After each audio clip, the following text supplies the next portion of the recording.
Tonight on First Tuesday. I've got a clean, warm, loving, caring home for my son, and he should be here with me. You know, we want him back. Children in care, the families who are forbidden to see their children.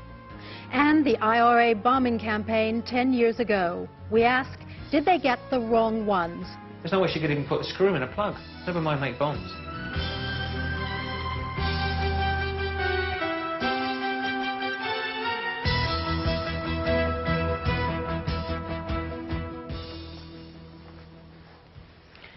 Hello and welcome to the March edition of First Tuesday. In tonight's program, we examine two very different struggles for justice. First is a story guaranteed to touch anyone, and especially those with children. It's about parents whose worst nightmares have come true. Their children have been taken into counsel care, and now they're forbidden to see them ever again. Now, obviously, it's not without reason. Take a family with serious problems at home. If things get bad enough, then society steps in to protect the children by taking them into care, a drastic step that can never be taken lightly. But what if the parent's situation improves to the point where they're ready to resume parenthood? What could be more natural than for the family to be reunited? Well, it's not so simple, because by now the child may be settled in a loving foster home and the parents may have lost contact because they've been denied access. So, where do the child's best interests lie? It's a terrible dilemma for the social workers, but what of the families who wait and the misery for them? Tonight's film looks at the issues through their eyes.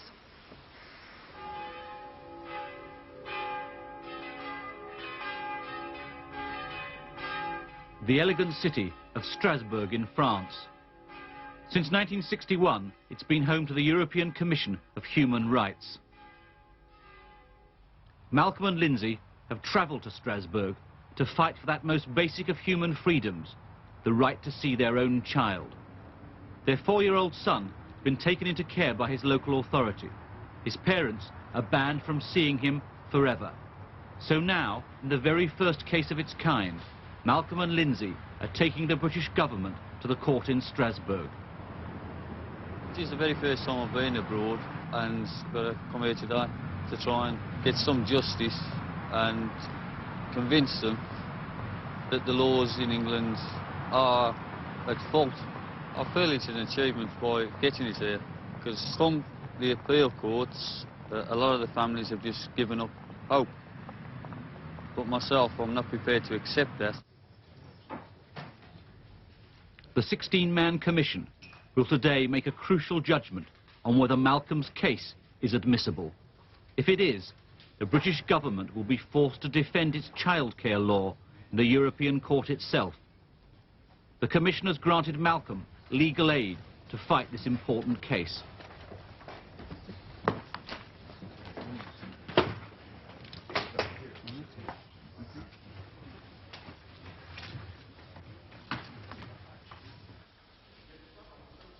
The hearing is in camera.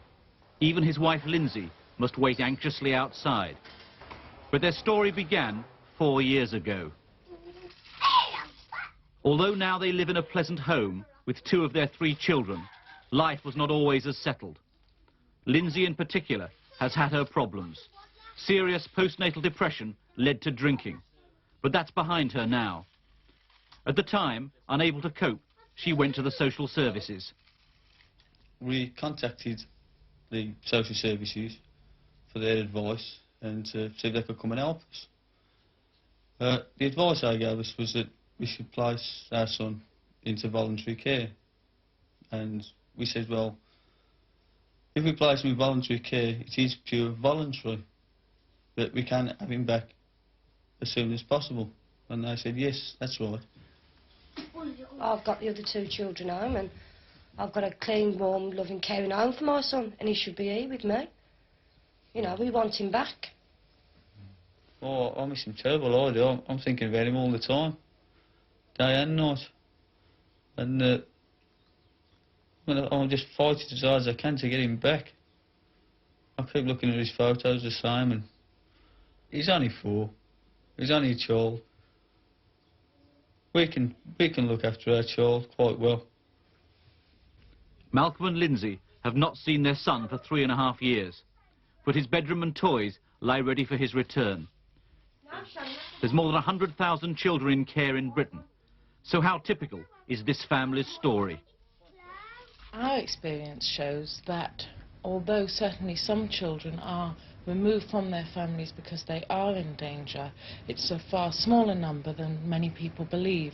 And there's a large number of children coming into care simply because for a short time their parents need some help. And what those parents then find is that it's very, very difficult to get their children back when they're ready and able to look after them again. That's what's happened to Linda. Out shopping with her 3-year-old daughter Donna, she seems cheerful enough. But just 3 years ago, against a background of family upheaval, social workers took her 4 other children into care. Like Malcolm and Lindsay, she's been fighting ever since to get them back and reunite Donna with her 4 brothers and sisters. I do it now. Me do it. Yes. 1.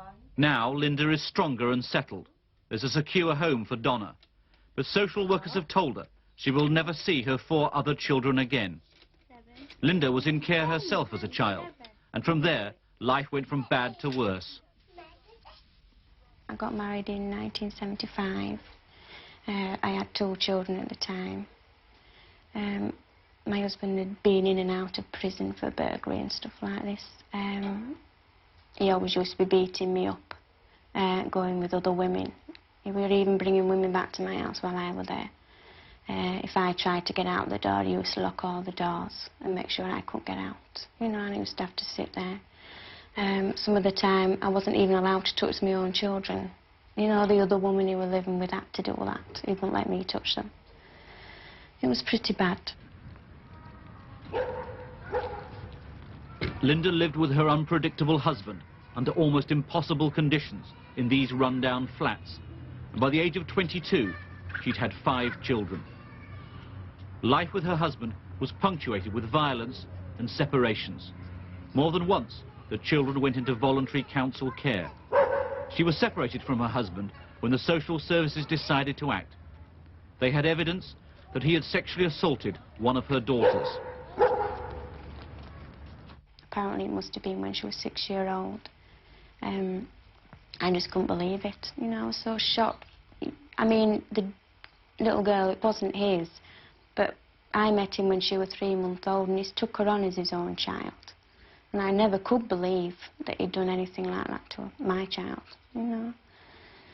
And then social services came after that and said that they were taking the children into care, and that they were going to my husband to take the other children off him.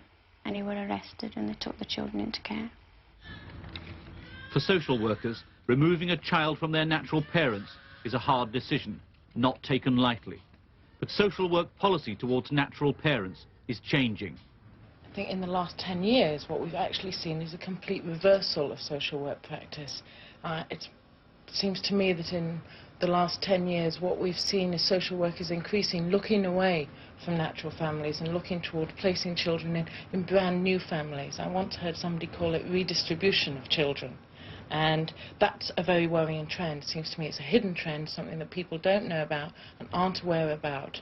There's very little emphasis in social work training on how to get kids home, and that's very difficult, and far more on finding them new families to go and live in.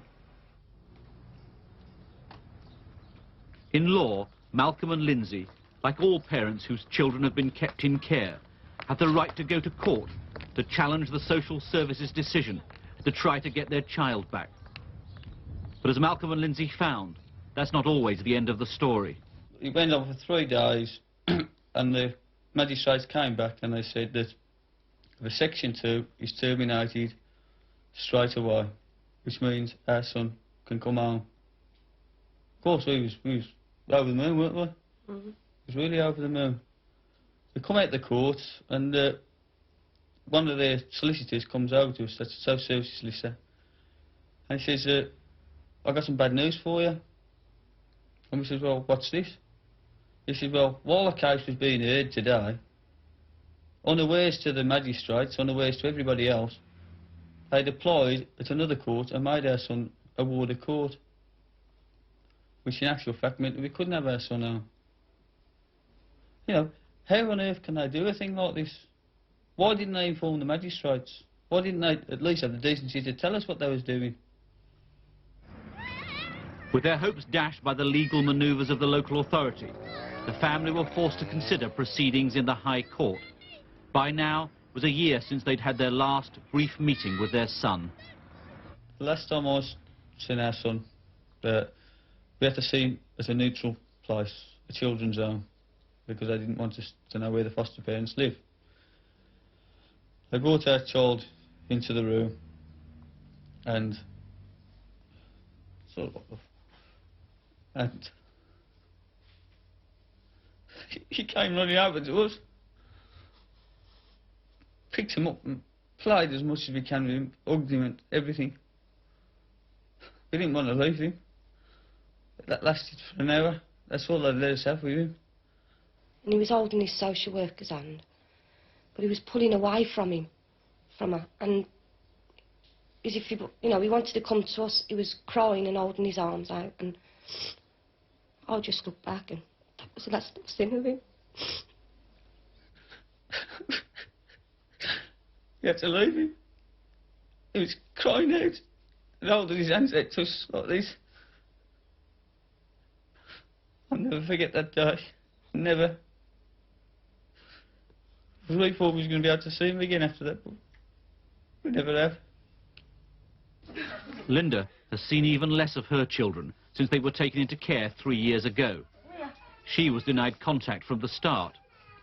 After they were removed by the local authority, she came to this battered women's refuge with baby Donna. I really found myself.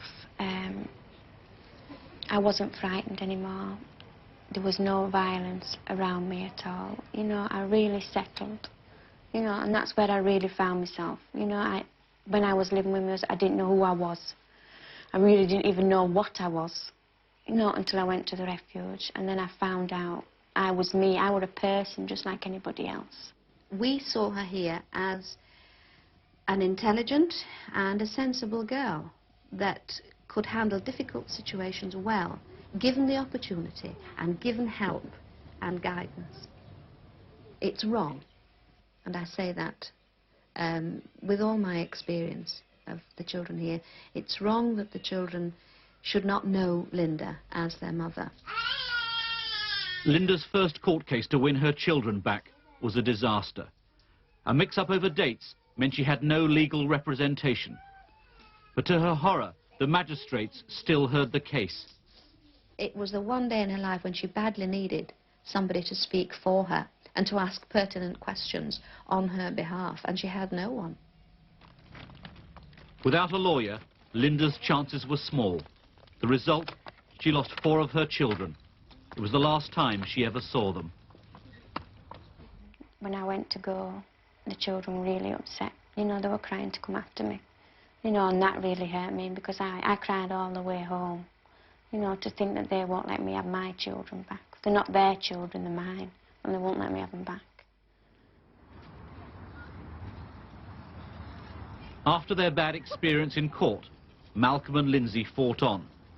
But the case took 5 crucial months to reach the High Court. That delay was fatal. The court had to decide what was in the child's best interests. And however stable Malcolm and Lindsay now were, with each day's delay, their son had grown closer to the foster parents.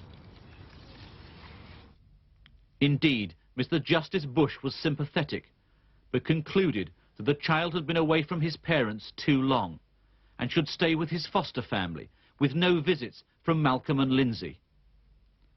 As a result, they took their case to the local government ombudsman, Mr. Mackenzie Johnson, who upheld a complaint of maladministration against the local authority. A moral victory.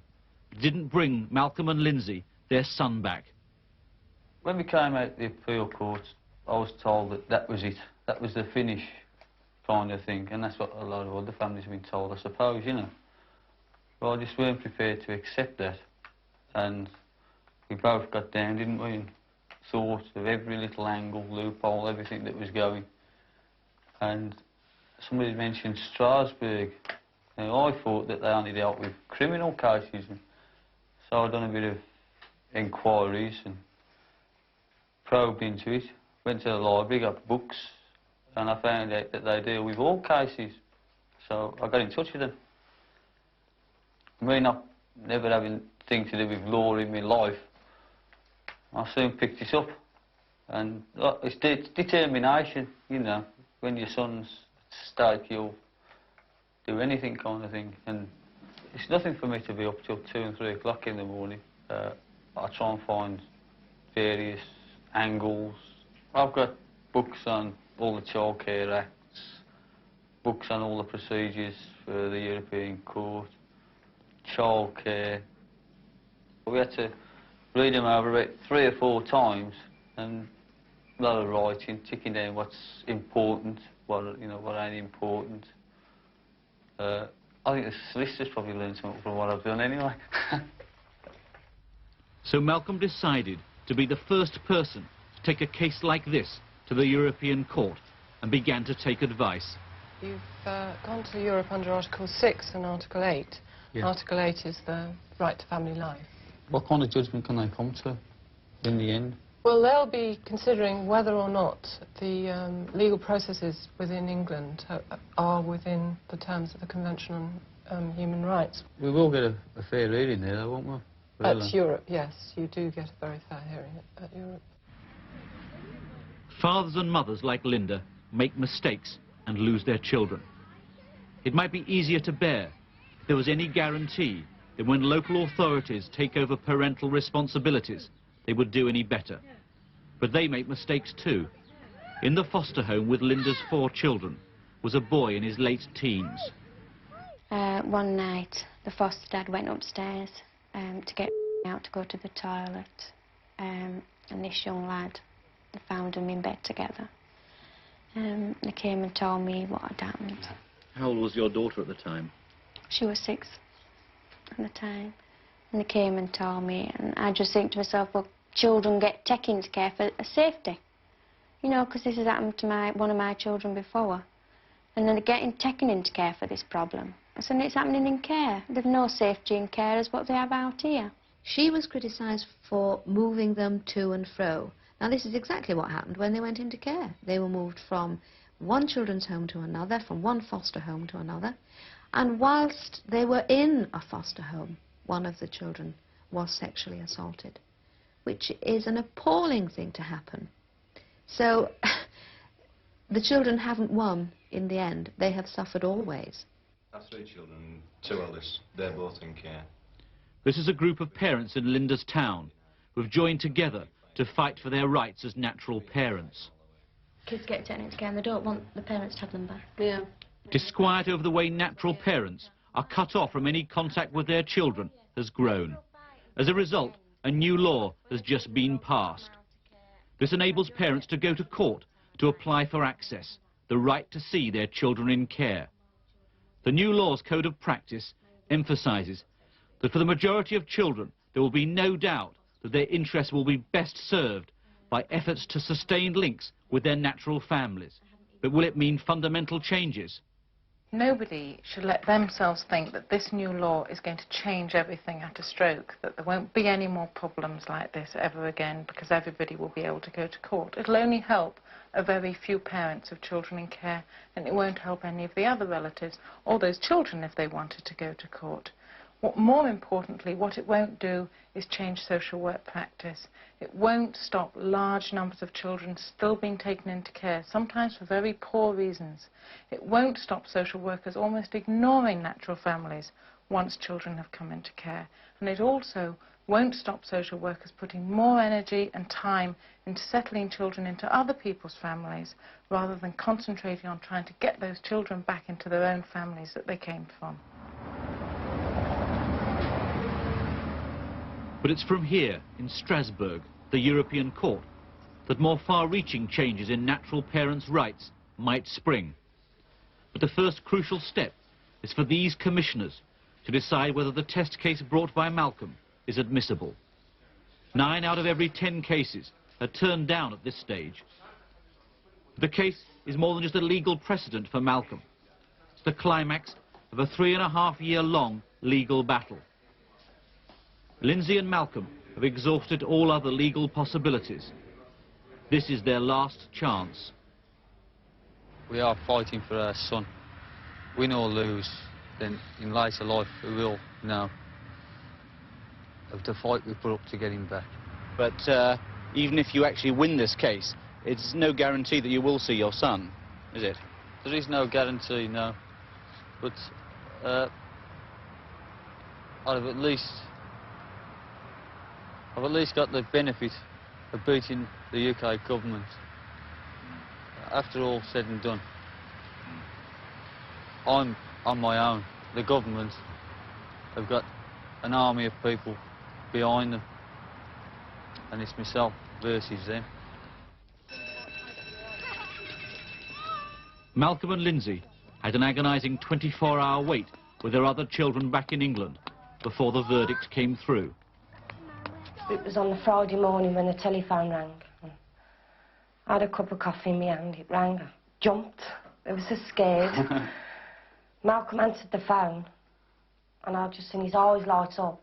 And my eldest child was there. And my husband says, "Yes, we've got him on too." And I just put my arms around him. I cried with happiness. Everybody cried. Was really, really overjoyed. Really, really happy. The first time we've been happy in years, this is. Good news at last for Malcolm and Lindsay. But now their case has been accepted. It will probably be a year before the European Court itself hears the case. In the meantime, their family will still be incomplete. They will not be able to see their youngest son. Linda, too, still fighting to see her other children. Now she's divorced from her husband, following his prison sentence for assaulting her child. Eventually, Linda's attempt to overturn the local council decision reached court a second time. After 6 difficult days, with Linda having to relive past experiences, what was the magistrate's verdict? We wouldn't take care order of the children. I'm quite sure that the court thought that they were acting in the best interests of the children in the decision they made. But it's a tragic decision for Linda. What factor was the most important against Linda? The time, basically. Not Linda herself as she is now, but the fact that it has gone on so long. I think that was one of the main points. And that the children are now settled somewhere else.